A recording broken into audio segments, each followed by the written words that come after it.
रेजांगला रज कलश यात्रा 1 लाख किलोमीटर की ऐतिहासिक यात्रा अहीर समाज की एकजुटता का प्रतीक।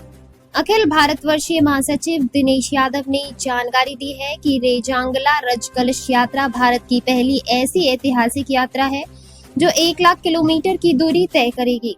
ये यात्रा बिहार के छपरा से शुरू हुई है और देश के विभिन्न राज्यों मध्य प्रदेश, छत्तीसगढ़, उड़ीसा, महाराष्ट्र, राजस्थान से होकर नवंबर 2025 में दिल्ली के जंतर मंतर पर समाप्त होगी।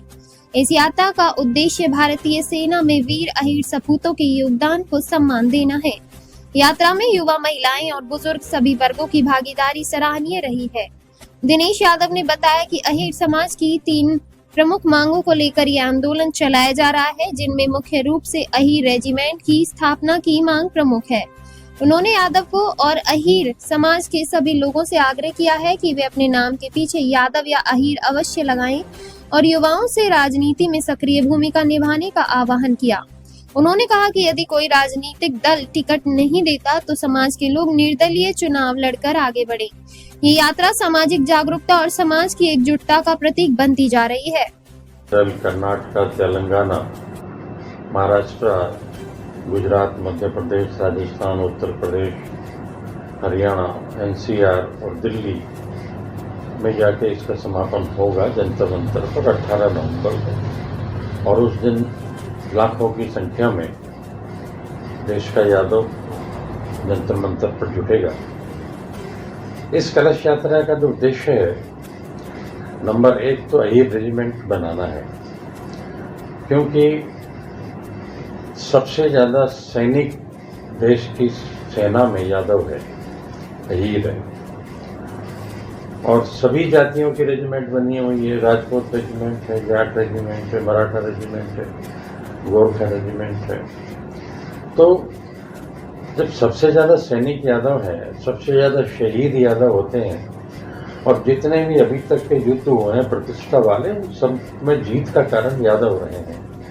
तो यादव रेजिमेंट, अहीर रेजिमेंट क्यों नहीं बननी चाहिए, ये हमारी मांग है कि जल्दी से जल्दी सरकार सेना में अहीर रेजिमेंट को बनाए। दूसरी हमारी मांग है कि जातिगत जनगणना होनी चाहिए, ताकि इससे सभी जातियों का कितना संख्या है ये पता लगे। हमारा मानना है कि देश में सबसे ज़्यादा संख्या वो यादवों की है, लेकिन यादवों को उनकी संख्या के अनुपात में राजनीतिक रूप से प्रतिनिधित्व तो नहीं मिल पाता है, ना ही प्रशासनिक सेवाओं में मिल पाता है।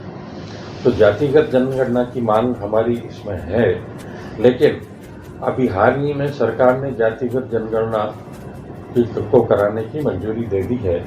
तो मैं आज आपके चैनल के माध्यम से अखिल भारतवर्षीय यादव महासभा की तरफ से और देश के तमाम यादवों की तरफ से प्रधानमंत्री श्री नरेंद्र मोदी जी को और केंद्र सरकार को धन्यवाद देना चाहता हूं कि यादव महासभा की एक मांग को आपने माना और हम इसमें आपकी प्रशंसा करते हैं। साथ के साथ हम इसमें पूरा सहयोग करने का वादा भी करते हैं। साथ ही मैं सब यादवों से ये कहना चाहता हूँ जो देश में अलग अलग नाम से लिखते हैं कि आप अपना सरनेम जो भी अभी लगा रहे हैं, चाहे वो तमिलनाडु हो, चाहे उड़ीसा हो, चाहे वो तेलंगाना हो, चाहे वो जो साउथ स्टेट्स हो, बंगाल भी है, तो वहाँ अलग अलग सरनेम आप लिख रहे हो, लेकिन उस सरनेम के बाद में जाति में आप यादव लिखो या अहीर लिखो।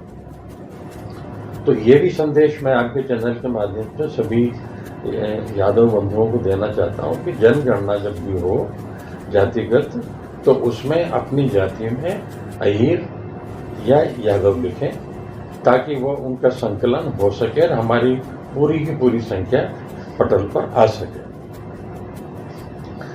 तीसरा हमारा इस यात्रा का उद्देश्य है कि राजनीतिक जागरूकता।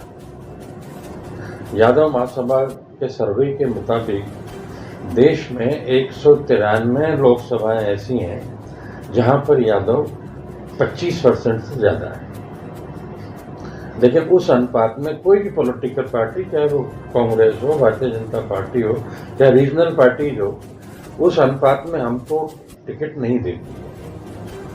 तो हमारा उद्देश्य ये है कि आप राजनीतिक रूप से खड़े होइए और अपना अधिकार मांगे, जहां हमारी संख्या है वहां सक्रिय होकर के राजनीति करें और ताकत से टिकट भी मांगे, और नहीं मिले तो हम निर्दलीय लड़ें, लेकिन राजनीतिक रूप से हमको खड़ा होना पड़ेगा। तो ये हमारा उद्देश्य है।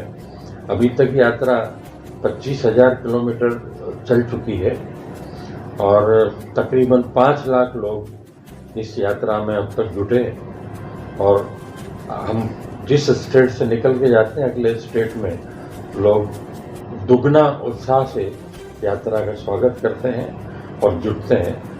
युवा, महिलाएं, नौजवान, किसान, व्यापारी, सब वर्ग के लोगों का इस यात्रा को पूरा समर्थन मिला हुआ है। और मैं निश्चित रूप से कहना चाहता हूँ कि ये विश्व की सबसे लंबी कलश यात्रा रहेगी, जिसको अनेक सारी वर्ल्ड रिकॉर्ड बुक कंपनीज हमारे संपर्क में है। संभवतः हमको वो 18 नवंबर 2025 को जंतर मंतर पर सर्टिफिकेट भी देंगे कि ये विश्व की सबसे लंबी यात्रा रही है। और मैं सभी यात्रियों से अनुरोध करना चाहता हूँ, आह्वान करना चाहता हूँ कि अधिक से अधिक संख्या में उत्साह से इस यात्रा